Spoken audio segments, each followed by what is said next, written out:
da 22NC3, composto por Beatriz Barreto, Gabriel Veiga, Júlia e Valquíria, e vamos apresentar o nêutron. Bom, quem descobriu o nêutron foi um britânico chamado James Chadwick. A descoberta ocorreu em 1932. Mas como ele descobriu de fato?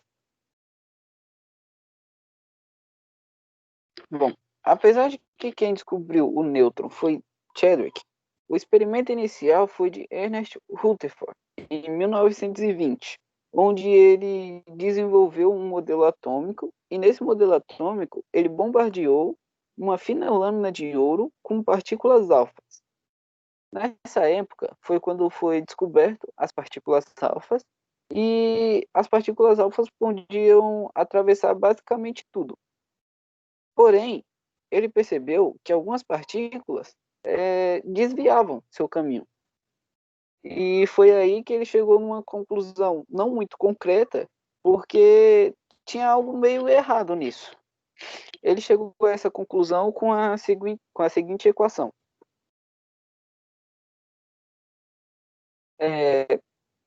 Essa é a equação que está aparecendo aí embaixo, no cantinho da tela, que é berílio, que é o átomo de berílio, com massa 9 e carga 4, mas o átomo de hélio, com massa 4 e carga 2, que vira carbono, com massa 12 e carga 6, e um elemento que até então era desconhecido.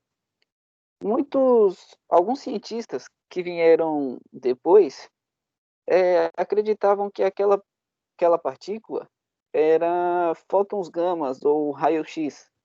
Porém, Chadwick repetiu o experimento e percebeu que, para manter a lei da conservação da carga e de massa, não podia ser fótons gama ou raio-x, porque fótons gamas e raio-x não têm massa. E para manter a estabilidade da massa, no caso, a conservação, aquele átomo necessitava ter massa 1. Então, por esse motivo, não podia ser fótons gamas ou raio-x. Niels Bohr foi o cara que fez um modelo atômico mais aceito atualmente, que é o mais utilizado. Só que teve um problema, porque ele fez esse experimento antes do James Chadwick descobrir o nêutron. E ele apenas pegou o modelo atômico de Rutherford e acrescentou as camadas de elétron, no caso. E quando o Chadwick descobriu o nêutron, foi apenas implementado no modelo atômico de Bohr.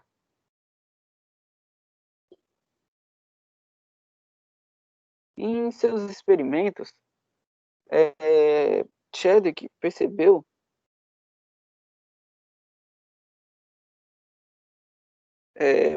que os nêutrons eram compostos por 2 quarks down e um quark up, que são partículas elementares. O nêutron faz parte do conjunto de partículas subatômicas, no qual possui uma carga nula. Isso se deve à sua função de estabilizar o núcleo energicamente, separando os prótons dos elétrons. E eles separam o núcleo tem essa função, o nêutron tem essa função de separar os prótons dos elétrons, pois se é aquele ditado, os opostos se atraem. Então, se os elétrons, os prótons que está no núcleo atrair os elétrons, isso pode acabar acontecendo um colapso e o núcleo meio que entra em colapso, no caso.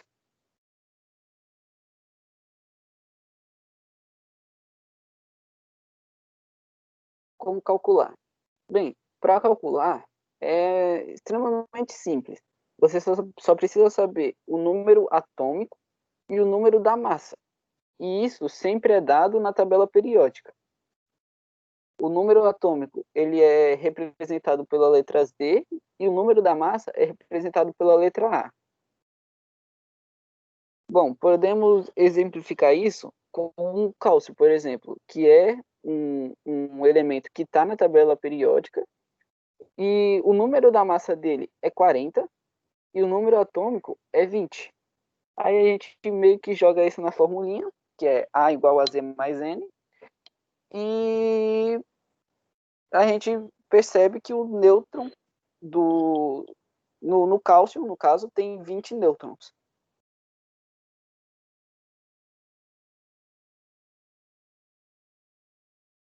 O modelo padrão de partículas basicamente é constituído por 17 partículas diferentes, que são indivisíveis e são separadas em 3 grupos diferentes: os bósons, os quarks e os leptons. E essas partículas basicamente constituem tudo no mundo. E por que o nêutron não entra nesse modelo padrão? Porque o nêutron ele é constituído por quarks e ele é divisível.